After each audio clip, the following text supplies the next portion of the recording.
Ryan Carter's life looked idyllic from the outside. At 32, he had built a steady career as a marketing director, owned a charming townhouse, and was 2 weeks away from marrying the love of his life, Elena Moore. Their relationship seemed destined from the start. They had met 5 years ago at a networking event, where Elena's sharp wit and radiant smile captivated him immediately. Ryan wasn't the type to fall quickly, but Elena was different. She had an aura of passion and spontaneity that perfectly complemented his steady, pragmatic nature. Where he found solace in routine, Elena craved adventure. He brought calm to her chaos, and she infused his life with vibrancy. Their relationship wasn't without challenges. Elena's career as a journalist often demanded late nights and spontaneous travel. Ryan's demanding role in corporate marketing sometimes left him too exhausted to keep up with her social whirlwind. But they always found a way back to each other, until the past year when cracks began to form. Elena started therapy around this time, claiming she needed help managing the stress of juggling her career and wedding planning. Ryan supported her decision wholeheartedly, even if it meant she sometimes seemed distant. "It's for the best," she assured him. "I want to be the best version of myself for you." But something was off.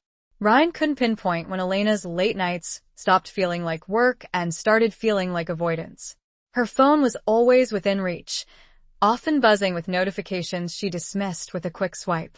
When he asked, she would smile and say, "Just Jason from work. He's helping me with a story." Jason. The name was starting to feel like a stone in Ryan's shoe, small but impossible to ignore. 2 weeks before their wedding, Elena made an unusual request.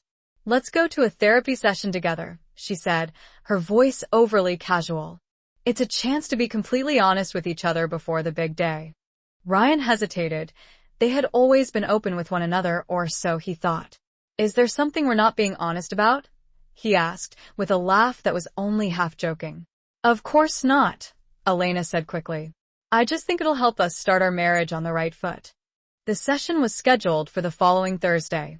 Ryan arrived at Dr. Miranda Halil's office, a cozy but overly clinical space with muted colors and motivational quotes on the walls.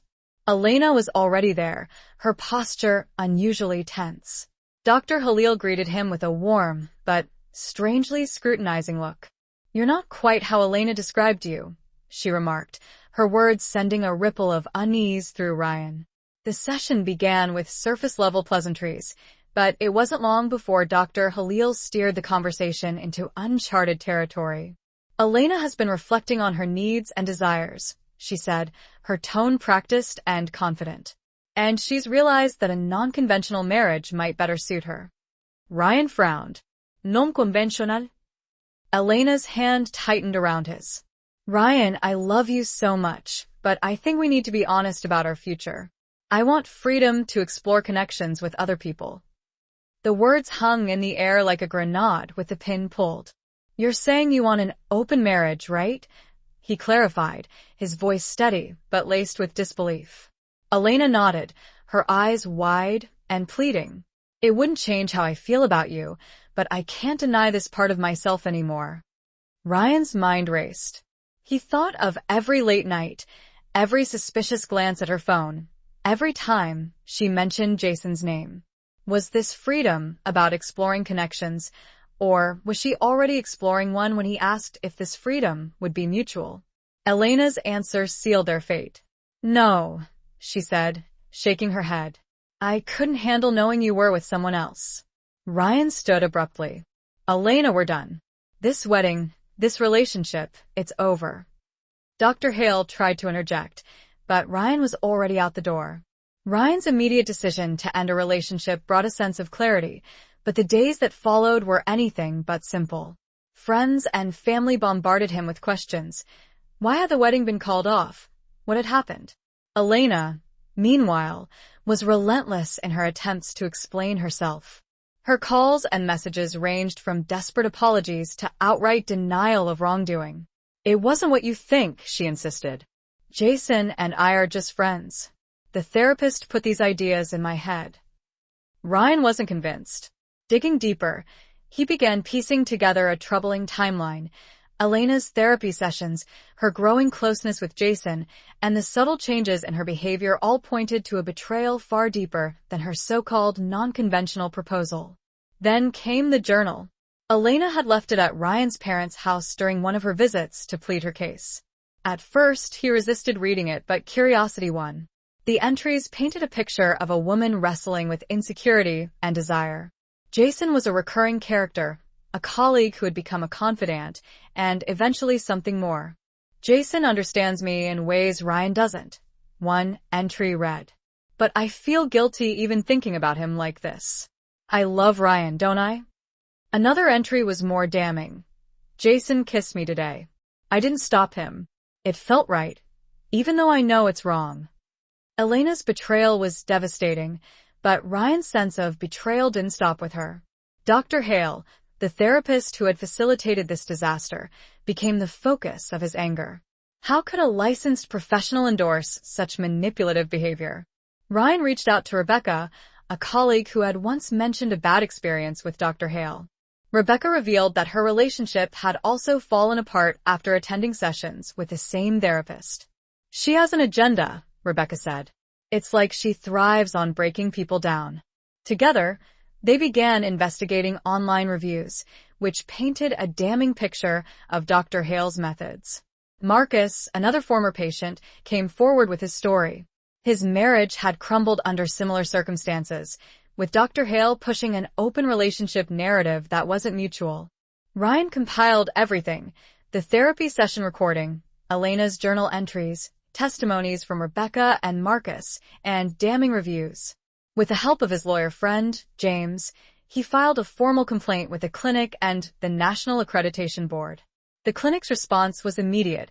A lawyer contacted Ryan within days. Their tone was equal parts defensive and panicked, making it clear this wasn't the first complaint, but it was the most meticulously documented. The confrontation with Elena and her parents came the following week. Ryan's parents hosted the meeting, hoping it would bring closure. Elena arrived looking heartbreakingly familiar, her hair styled the way Ryan liked, wearing the perfume he had bought her. She carried her journal like a talisman, insisting it held the answers to their problems. Ryan let her speak, but his resolve didn't waver. He laid out everything he had discovered, from her emotional affair with Jason to Dr. Hale's manipulations. Her parents were horrified, their disappointment evident. Elena broke down, confessing to her emotional infidelity, but insisting it hadn't gone further. It doesn't matter, Ryan said. You broke my trust, and without trust, there's nothing left. The weeks that followed were a blur of emotions. Ryan struggled with anger, sadness, and a lingering sense of betrayal. But slowly, he began to heal. His friends and family rallied around him, reminding him of his worth and encouraging him to move forward. Therapy, this time with a reputable counselor, helped him process the trauma. Elena, meanwhile, started her own journey of self-reflection. She left her job, distanced herself from Jason, and sought help from a new therapist. She wrote Ryan a heartfelt letter months later, apologizing for everything and wishing him happiness. Ryan didn't reply. By the time Dr. Hale's suspension was announced, Ryan had already moved on. The therapist's downfall was a small but satisfying victory, a reminder that justice, though slow, always finds its way. Ryan's story is one of heartbreak, but also of resilience. It's a reminder that even in our darkest moments, we have the strength to rebuild. And while betrayal may leave scars, those scars eventually fade, making room for new beginnings.